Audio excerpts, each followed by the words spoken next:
Assalamualaikum warahmatullahi wabarakatuh. Jadi kali ini penulis ingin bahas soal mengenali oli palsu.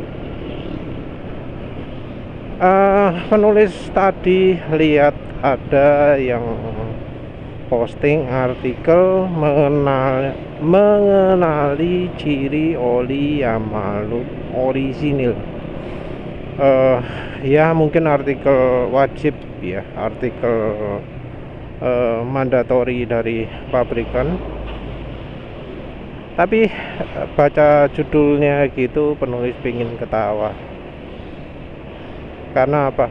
Ini motor penulis Yamaha, itu olinya disebut Yamaluk. Pengen ketawa karena ya percuma lah mau cari yang asli atau palsu, karena yang asli pun wis kualitasnya wis kayak oli palsu. Kalau menurut penulis kayak gitu, karena ya gimana lagi ya, wong oli umurnya cuma 400 km sudah hitam kelamnya. Waktu motor penulis masih baru, habis ganti oli, habis servis pertama kan dikasih ganti oli gratis di kilometer 700. Karena menurut penulis olinya nggak layak pakai, ya wis penulis drain ganti Fastron Techno 15W50. Gantinya di 1100 km, umur olinya masih 400 km. Tapi apa yang terjadi? Wah, hitam kelam, hitam dan encer. Jangan dibilang perlindungannya masih baik, karena wis suaranya asak-asak, performanya hancur gitu ya. Ada yang ngomong pakai oli 15W50 kalau di motor Yamaha itu berat. Wah, apa nih ya? Dibanding dengan ketika pakai Yamaluk, pakai Fastron 15W50 terasa lebih ringan untuk motor penulis, terasa lebih enteng. Beda lah, jauh ya. Jadi ya ketawa aja lah. Kenapa kok disuruh lihat cirinya oli Yamaluk yang asli? Karena oli asli pun sama saja wis. Kalau oli Yamaluk wis kualitasnya di bawah standar. Kalau yang yang paling enggak yang menulis coba lah ya, oli Yamaluk Supermatic-nya ataupun oli transmisi Yamaluk gitu, wis bawah standar. Nama Jepang tapi kualitas di bawah standar. Ya itulah hal yang sama juga penulis rasakan ketika dulu motornya pakai oli AHM oil, motor Honda Beat dulu. Masa baru 300 km suara mesin wis kacau balau, kasar banget. Begitu pakai Valvoline saat itu 10W40 langsung suaranya halus, tarikan enak, engine brake ringan, dipakai kecepatan tinggi halus suaranya. Jadi kalau oli bagus itu kalau dipakai kencang halus suara mesin itu, nggak kasar, nggak ada pemaksaan atau apa, halus.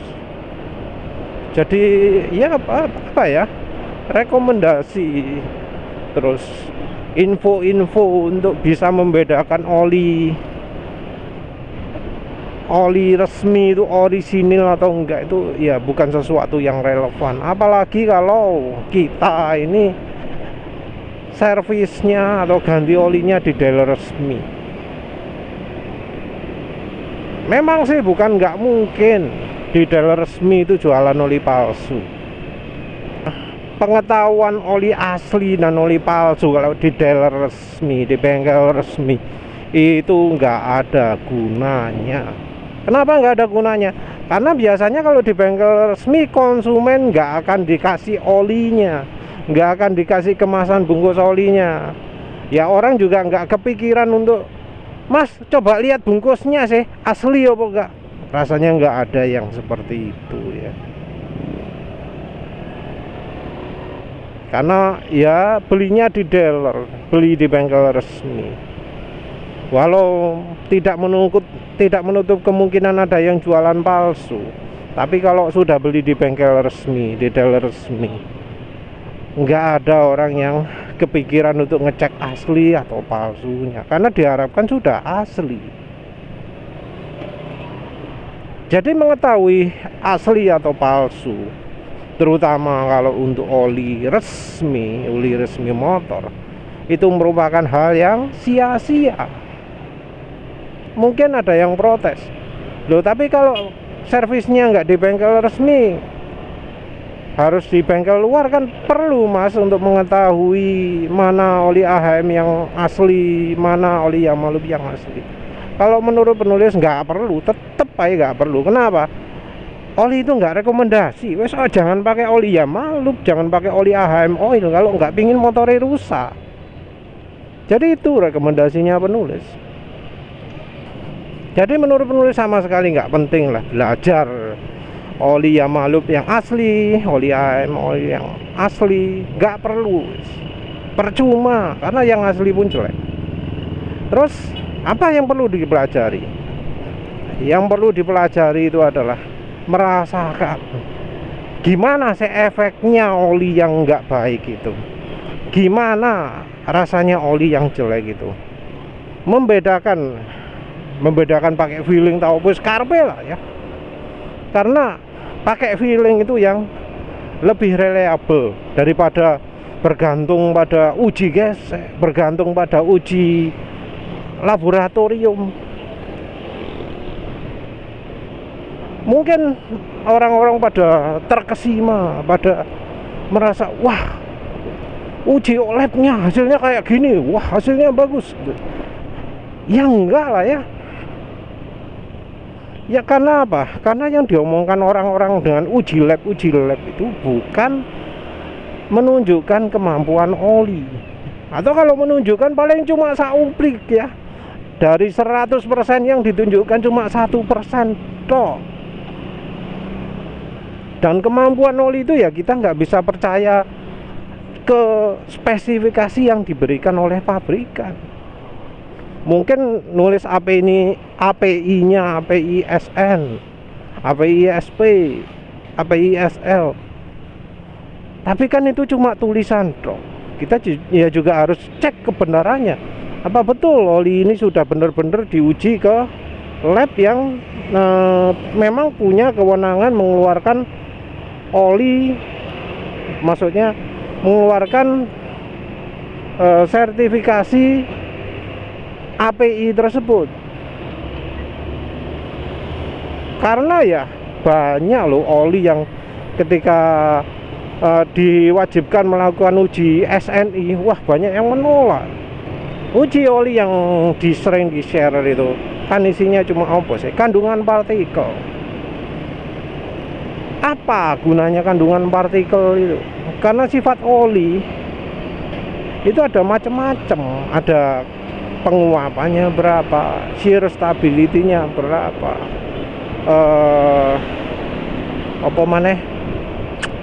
ekonominya berapa, fuel economy index-nya berapa. Dan hasil uji lab yang di-share itu nggak pernah nunjukkan angka-angka itu. Jadi angkanya itu angka nggak berguna.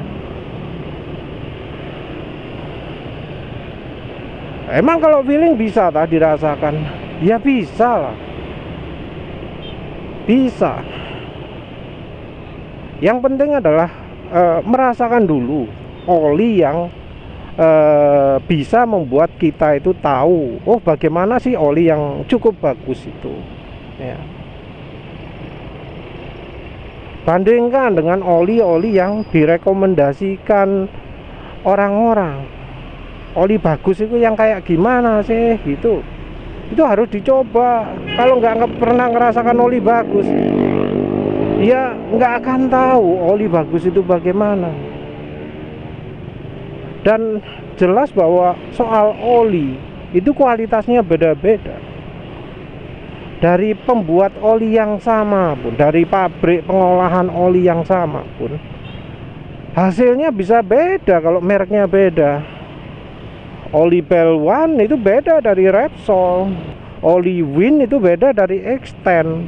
Top One itu beda dari Extend. Walau pabriknya sama, mereknya beda formulanya kadangkala ya. Walau ada juga yang sama. Jadi seringkali kalau mereknya beda, ya beda juga hasilnya. Kalau sampai ada orang ngomong semua oli sama saja, nah itu orang ngawur itu. Orang ngawur itu. Dan lagi pula berikutnya kan ngomong olinya tinggal tergantung selera. Nah selera itu apa maksudnya? Kalau ngomong semua oli sama saja berarti pilih paling murah, oke dong. Tapi kalau sampai ngomong oli mahal lebih bagus apanya? Apa yang bikin bagus? Tapi seringkali mereka yang ngomong lebih bagus itu nggak bisa ngasih penjelasan. Karena apa? Karena bukti mereka cuma uji partikel ya, uji lab yang isinya cuma uji partikel. Karena apa? Mau yang murah mau yang mahal uji partikelnya mirip-mirip, gak ada beda nih. Nah untuk merasakan bedanya itu gimana? Bedanya ya kita lihat dari ketahanan oli. Tapi yang penting coba oli bagus dulu sih ya. Oli bagus dulu coba ya. Oli rekomendasi penulis itu Mesran SAE40 atau Mesran B40.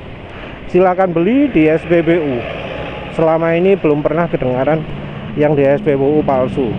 Tapi untuk amannya beli yang botol per liter. Botol 1 liter. Jangan beli yang 4 literan. Untuk amannya ya. Coba oli Mesran SAE40 atau Mesran B40. Mau dipakai di mobil, dipakai di motor matic, dipakai di motor laki, silahkan dicoba karena olinya termasuk universal. Kalau untuk mobil bensin mobil diesel, oli Mesran SAE40 ya sebenarnya bisa. Tapi kalau ingin yang lebih cocok lagi ada Mesran B40.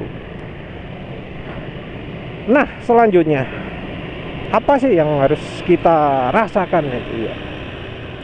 Yang pertama itu ciri oli yang bagus itu adalah suara mesin halus. Kayak sebelah ini suara Honda Beat barusan itu suaranya kasar. Oli bagus nggak bikin suara mesin seperti itu. Kalau mungkin merasa oh itu suaranya dari CVT, ya coba bedakan aja lah dari CVT-nya atau dari mesinnya. Kan jelas toh ya. Kalau pakai oli Mesran SAE40 jadi senyap, berarti masalah selama ini, berisik selama ini bukan dari CVT-nya, tapi dari mesinnya. Jadi makanya ya silahkan coba oli rekomendasi dulu lah. Kalau misalnya butuh merek mahal ada Ravenol TSI atau Delvac One, silahkan pilih salah satu. Atau kalau misalnya butuh oli yang belakangnya 50, silahkan coba FK PAU Ester lah, yang 10W50. Suara mesin halus. Terus habis itu engine brake ya. Engine brake itu ya harusnya juga minim. Jadi dilepas gas nggak langsung kayak kehambat, kayak mau mati. Ketika matikan mesin nggak langsung cek gitu, enggak. Tapi beberapa kali deg deng deng itu nggak langsung. Terus ketika jalan kecepatan tinggi itu mesin malah makin halus. Ya ada sih emang ya makin kasar. Nah itu olinya kurang bagus. Tapi yang jelas jalan di kecepatan tinggi itu bakal lebih halus daripada ketika idling. Ya ini tentu mungkin ada beberapa pengecualian, tapi kebanyakan motor atau mobil ya itu kalau dipakai di kecepatan tinggi getaran itu bakal lebih minim. Dan apa ya, harusnya di semua rentang kecepatan perubahan kecepatan itu tergantung pada powernya, pada hambatan anginnya, pada bobot orangnya, bobot kendaraannya, bukan pada olinya, bukan hambatan dari mesinnya. Dan motor-motor yang pakai oli normal, oli bagus itu rata-rata kalau motor matic yang paling lemah sekalipun itu bisa mencapai 100 ya. Kalau dalam kondisi standar ya, standar semuanya standar, kondisi standar 100% bahkan termasuk Suzuki Next 2 itu ya 100 itu maksudnya dikendarai sambil nunduk ya. Kalau sambil duduk tegak ya emang kadang nggak kuat motornya.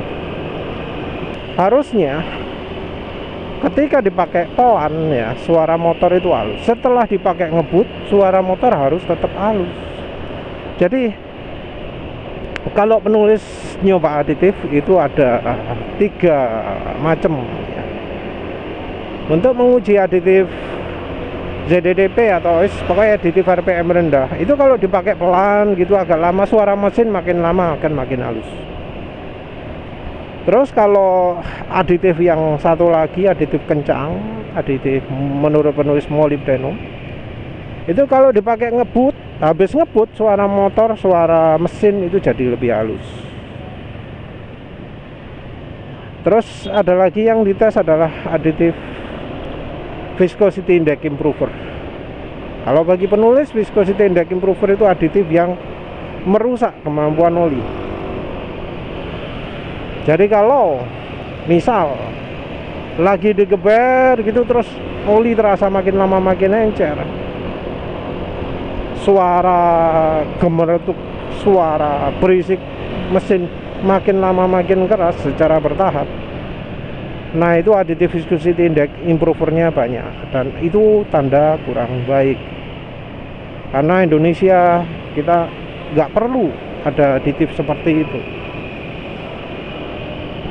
Kalau ada oli yang seperti itu, ya silahkan diamati apakah suara kasar mesinnya jadi berlebihan atau enggak. Kalau sudah berlebihan ya jangan ragu untuk ganti. Karena apa? Karena kalau oli itu encer, maka oli itu akan cepat sekali jadi rusak. Kalau sudah rusak makin encer, terus karena makin encer makin cepat rusak, ya berkelanjutan sehingga hasilnya olinya akan menghasilkan hambatan. Dan ini tidak peduli dengan kemampuan aditif ya. Jadi walau aditifnya banyak, suara mesin bisa halus, kalau olinya sudah terlalu encer, nggak akan bisa lagi aditif apapun itu bikin halus suara mesin. Karena ya kemampuan aditif terbatas. Selama ini ya oli-oli murah ya. Kalau oli murah kan memang kualitasnya kurang baik. Oli-oli murah itu kelemahannya ada 2. Yang pertama itu adalah aditifnya kurang. Aditif kurang ditandai dengan kalau jalan ya suara mesin nggak makin lama makin halus. Itu pertama. Yang kedua adalah kalau sudah dipakai agak lama suara mesin makin lama makin kasar. Nah kita bisa tahu oli palsu dari sifat itu. Jadi walau kita misal dari bungkusnya kita nggak bisa membedakan oli asli atau oli palsu, atau oli asli tapi yang kualitasnya rendah, kita bisa tahu dari memakai itu. Apakah ketika dipakai itu suara mesin makin halus atau enggak? Kalau enggak, itu kita harus mulai curiga. Terus ketika lama dipakai, apakah suara mesin makin lama makin kasar? Kalau makin kasar kita harus curiga. Jadi ya